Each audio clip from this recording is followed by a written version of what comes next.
Hello everyone. Welcome to the ongoing series of mains answer writing. So today we have one question from paper 4, that is GS4, that is ethics. So this is a question. it is often said it is often said politics and ethics do not go together. What is your opinion in this regard? Now the topic is ethics and politics, that is political ethics. So in ethics subject there is a chapter of political morality. So from that chapter, if you have gone through that chapter, that is political morality, that is otherwise called as political ethics. So this is the question. Now this question is already asked in previous year questions. In a lot of state exams it is asked. Now the thing is, these all questions are 10 markers. Okay, so 10 markers means you have to write it in 150 words. So your word limit, you have to stick to your word limits as per UPSC. It is 150. So how to write this kind of answers? That too, giving all the dimensions, giving examples, and also one opinion. Because if you see the question carefully, what is your opinion? What is your opinion in this regard? Justify. So first of all, I'll give you a rough synopsis like what all we need to write in the answer. In real time, no need to write this. This will tell you what to write, how to write, and I've already written the answer. Okay. So first of all, if you see about politics and ethics, the question is whether politics and ethics in politics. It means every political decision taken by our leaders or our political agents, are they ethical? Do they have the moral aspect in taking a decision? Whether both morality and politics go hand in hand. This is our question. So here, so a rough synopsis is, first of all, we'll try to give a brief thing, because see, again, 150 words. So we have to stay in word limit. We have to just give a relationship between ethics and politics. Okay, just we'll establish a relationship. And that too, we'll do it in our intro so that we do not waste time. We'll simply come to the point in our intro and establish a relationship between both these two things. Now, in the body, that is in our analysis part, we have to give the compatibility. We have to give the compatibility of ethics and politics. Of ethics and politics. It means it will have both sides. It will have both sides. Whether ethics is needed in politics or ethics is not needed in politics, and there we need to give examples or theories which we study in ethics. When you complete your foundation course, you will need a lot of theories, so those theories will help you in writing your answers. So you need to have handy, like when you study your ethics paper, you need to have a lot of theories and you should know which theory to use where in your answer. So here, ethics and politics, so we'll write the theories of personalities and also we'll give examples from recent times, what is happening. And here, the compatibility will have two things. That is whether it is compatible and whether it is incompatible. And in both things, we'll give the theories and also examples. Now, after giving both the sides, we have to give another dimension, that is some arguments in real world. Is it possible in real world, in today's time, in our contemporary times? Okay, so this will have our analysis part, our body part. Now coming to the last part, that is conclusion, because it is asking what is your opinion, so we'll give a personal viewpoint. We'll give a personal viewpoint. It may vary from person to person, because ethics, we do not have a fixed ethics thing, because it depends from person to person, right? So we'll give a personal viewpoint. So this is how our answer coverage will be there with respect to this question, that is politics and ethics. So coming to the answer. Now coming to the answer, first of all, this is the intro, right? So in intro, political ethics, also termed as political morality. Now this is the chapter of political morality where the question has been taken. Political morality is the process of making moral judgments about political conduct. So any political decision which the political agents take or our leaders, political leaders take, whether there is a process of making any moral judgments. That whole thing is called political morality.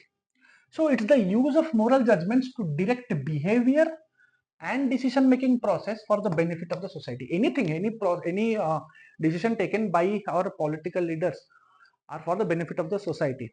They say this is for the benefit of the society. Obviously, something benefit will be there. Some dimensions of benefit of the society will be there. Whether that decision making, in that decision making, are there any moral dimensions?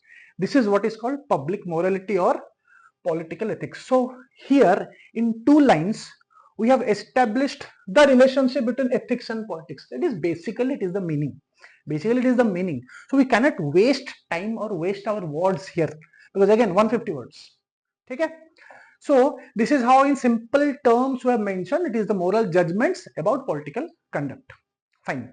Now coming to the body, that is analysis part. So in analysis part, first of all I told you we'll give the compatibility of both ethics and politics, whether it is compatible and it is incompatible. Two sides we have to show.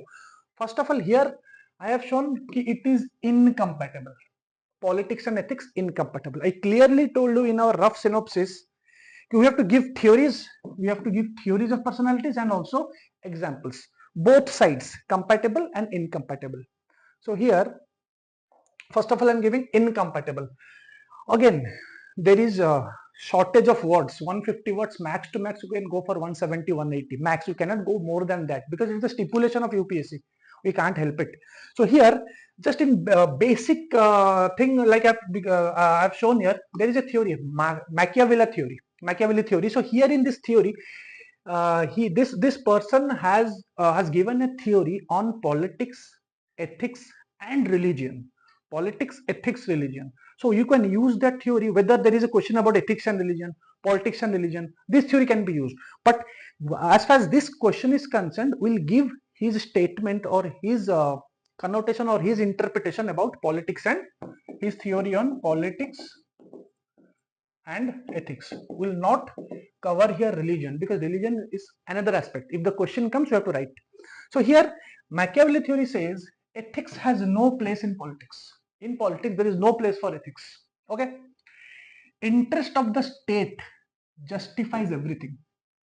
Whatever is the interest of the state, even if it is a evil thing or it is unethical thing, but there is an interest of the state, that is perfect and fine. So interest of the state justifies everything, it says. Simple. So there is no thing of ethical behavior, whether it is right or wrong, whether it is moral or immoral, nothing. Okay. So here you can give example. For example, in today's times we are having propaganda is going on, hate mongering is going on by our political agents. That is absolutely not ethical, but they are doing it for their own interest. Okay. Horse trading is done, muscle power is being used. Crony capitalism is the thing which is happening since many years. Now what is crony capitalism? It is the nexus between politicians, bureaucrats, okay, and businessmen. It's their nexus where the rich become richer and the poor becomes poorer. So the gap increases. So it is not ethical. Okay, it's not moral even. So the nexus is happening, crony capitalism. So from here the corruption happens.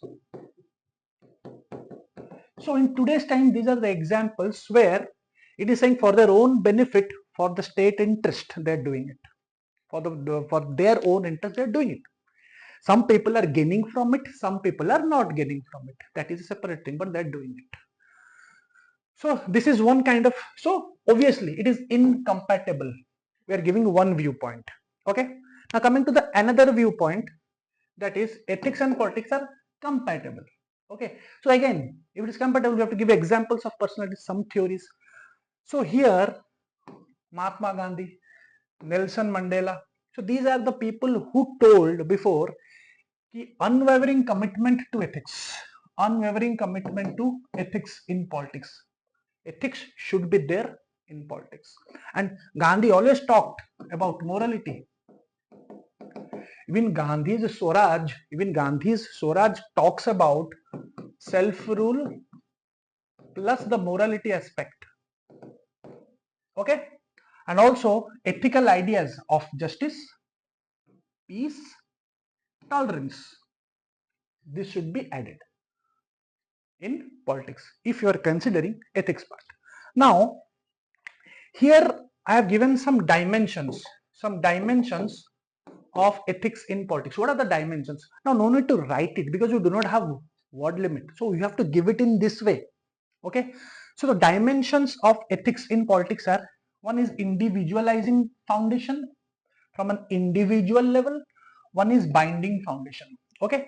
So when we talk about individualizing foundation, here what needs to be inculcated from an ethical point of view in political life or in politics? That is ethics of justice, that is fairness, ethics of fairness, equal treatment, fairness for everyone. Ethics of care, that is the leader or the political agents, including bureaucrats, they need to have a caring attitude.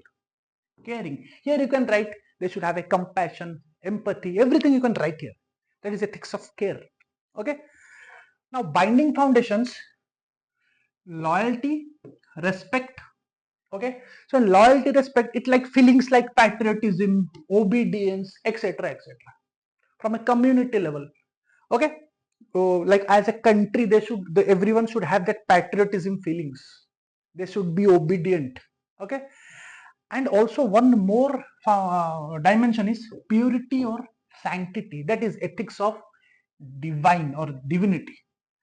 Here you can include spiritualism, everything. These are all the dimensions of ethical dimensions into politics. All these things should be there if ethics is included into politics. So we are giving one viewpoint. Okay, it is compatible, but these things need to be there, and these are the personalities which told who said that both the things are compatible.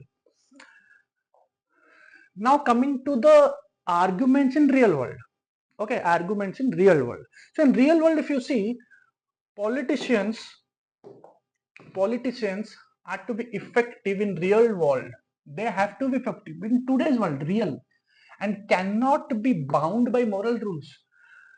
If you give bound by moral rules, so they cannot be effective. Example, and they cannot pursue national interest. If there is not, for example, war. Example, in war situations, if you take morality aspect, you should not kill anyone. That is not possible when you consider the national interest dimension. It's not possible. So war situations. Today we are living in a nuclear age. We are living in a nuclear age. We have a nuclear doctrine. We have a nuclear doctrine. But yes, we have a nuclear doctrine of no first use. No first use policy. It came during Vajpayee, Atal Bihari Vajpayee,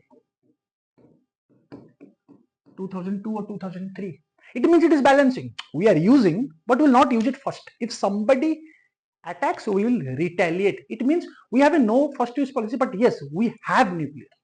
Fine. In war situations, also we have to take a war. If somebody is attacking, we can't stop, right? So their ethics will not work because it is real world. We are living in that conditions today. Wars are happening. Ukraine, Russia is happening. Israel, Palestine is happening. China is aggressive in its policy. India, Pakistan issue going on. Okay. So this is one dimension. This is one dimension. Yes, national interest. In terms of national interest, it will be difficult to bring all ethical principles into politics. Another thing is, which I have mentioned here, some critics argue that citizens should not pay much attention to politicians, and instead they should look more closely at the larger structures of the society where most ethical problems lie.